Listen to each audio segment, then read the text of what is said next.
সংসদে যে রুফিন পারানা বলছে যে শেখ হাসিনা বাংলাদেশে আসতে পারবে, তার আইনি কোনো ঝামেলা নাই। কারণ শেখ হাসিনার নামে যত মামলা হয়েছে এগুলি সম্পূর্ণ অবৈধ মামলা হয়েছে। এই দেশের জনগণ আওয়ামী লীগ সরকারকে বারবার চায়। সামনে মাঠে খেলা হবে, কিন্তু ফাইনাল খেলা হবে, দেখবো কে মাঠকে ধরে রাখে।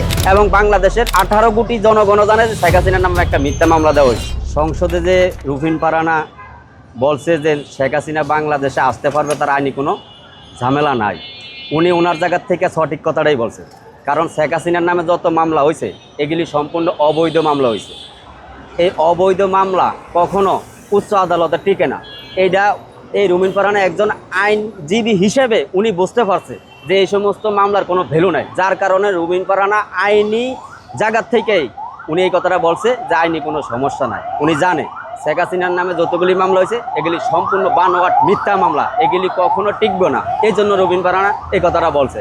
আর যারা বলতেছে শেখ হাসিনার নামে মামলা হয়েছে, এত মামলা, অত হাজার হাজার মামলা, তারা হইলো যে ওই যে একটা কথা বললাম, ইসরায়েলি ফানিকে তাদের মাথা নষ্ট হয়ে গেছে গিয়া, তাদের মাথার মজক শুকিয়ে গেছে গিয়া, এখন তারা আবল তাবল কথা কয়। এই জন্য বলতেছে শেখ হাসিনা বাংলাদেশে আসতে পারবো না। আর রুফিন পারানা এখনো আইনকে শ্রদ্ধা করে, এই জন্য রুফিন পারানা আইন শ্রদ্ধা করে ওইখান থেকে বলতেছে যে শেখ হাসিনা বাংলাদেশে আসতে পারবে, আইনি কোনো সমস্যা নেই। এবং বাংলাদেশের 18 কোটি জনগণ জানে যে শেখ হাসিনার নামে একটা মিথ্যা মামলা দেওয়া হয়েছে। 18 কোটি জনগণ যখন শেখ হাসিনার পক্ষে আছে, তাহলে শেখ হাসিনার বাংলাদেশে আসতে সমস্যা কি? শেখ হাসিনা ইনশাআল্লাহ আসবে। তবে শেখ হাসিনা আরও আগে আসতো। শেখ হাসিনা আসতেছে না শুধু এই কারণে যে জামাত, এনসিপি, বিএনপি এরা এই বর্তমানে বাংলাদেশে কি কি করে এদেরকে জনগণ চিনার জন্য একটু সময় নিতেছে, এই জন্য শেখ হাসিনা আসতেছে না। তবে শেখ হাসিনা বাংলাদেশে আসবে ইনশাআল্লাহ। দেশের যে পরিস্থিতি, আমরা এতে আওয়ামী লীগ সরকারই ভালো ছিল। এই দেশ না, দেশের যে পরিস্থিতি, যে 17 বছরও 15.5 বছর আমরা দেই নেই, 2 বছরের ঘটনা। আওয়ামী লীগকে, এই দেশের জনগণ আওয়ামী লীগ সরকারকে বারবার চায়। এই দেশ একমাত্র চালানোর যোগ্যতা আওয়ামী লীগের সেখানে চিনেই দরকার। বঙ্গবন্ধুর কন্যাই একমাত্র দেশ চালানোর যোগ্যতা, আর কেউ দেশ চালানোর যোগ্যতা না। আমরা চাই যেখানে জামাত, এলজিবি কি এই বাড়াবাড়ি করতেছে, এদেরকে দমন করার জন্য বঙ্গবন্ধুর কন্যাকে, হাসিনাকে এই দেশের প্রধানমন্ত্রী দরকার। এর রাজনীতিকে একটা ডাবা খেলা, কিন্তু ডাবা ঠান্ডা মাথা করিয়া ডাবা খেলা লাগে। ডাবা হারিয়ে গেলে তখন থাকে না। কিন্তু এমন মাননীয় প্রধানমন্ত্রী শেখ হাসিনাকে আমি আগে বলতে চাই, আপনার এত প্রচুর ভোট, কিন্তু আপনার মাঠে লোক নামে না কেন? কেন নামে না? ভয় কিসের? আর আমি দেখে ভয়ে দেখে পাই, আমি রাজনীতির নাম দেবো কেন?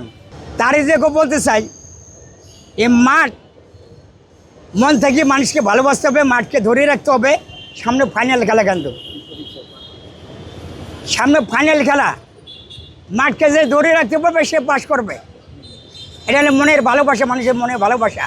ভালো লাগলে আমাকে ভোট দেবেন, না না দেবেন আমাকে ভোট, এটা হলো ভালোবাসা।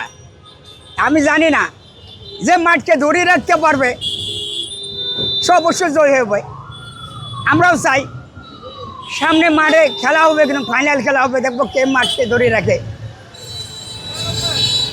মাঠকে ধরে রাখা সবচেয়ে বড় কথা। কিন্তু আমরা শুনেছি এই এনসিপি, জামাত এরা একটা সময় বলতো ঢাকা না দিল্লি, ঢাকা না দিল্লি। তাই আমরাও সেটা সমর্থন করতাম যে আমরা কোনো দেশের গোলামি করব না, কোনো দেশের তাবেদারিতে থাকবো না। কিন্তু আজকে আপনি দেখেন যে বাংলাদেশের জাতীয় সংসদ ভবন, সেইখানে আমেরিকার স্বাধীনতা পালন হয়। আরে ভাই, বড় বড় হোটেল আসছিল না, আমেরিকার দূতাবাস আসছিল না, সেখানে কেন হলো না? এটা হচ্ছে বাংলাদেশের স্বাধীন সার্বভৌমত্বের উপরে আঘাত এনেছে। কারণ এই আমেরিকা বাংলাদেশ স্বাধীন হোক এটা কখনো চায় নাই। আপনারা জানেন 1971-এ যখন মুক্তিযুদ্ধ হয়েছিল, তখন এই আমেরিকা পাকিস্তানের পক্ষে 7ম নৌবহর পাঠিয়েছিল, রাশিয়া বাংলাদেশের পক্ষে 7ম নৌবহর পাঠিয়েছিল।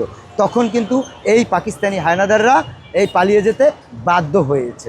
তাহলে আমরা কারো তাবেদারিতে থাকতে চাই না।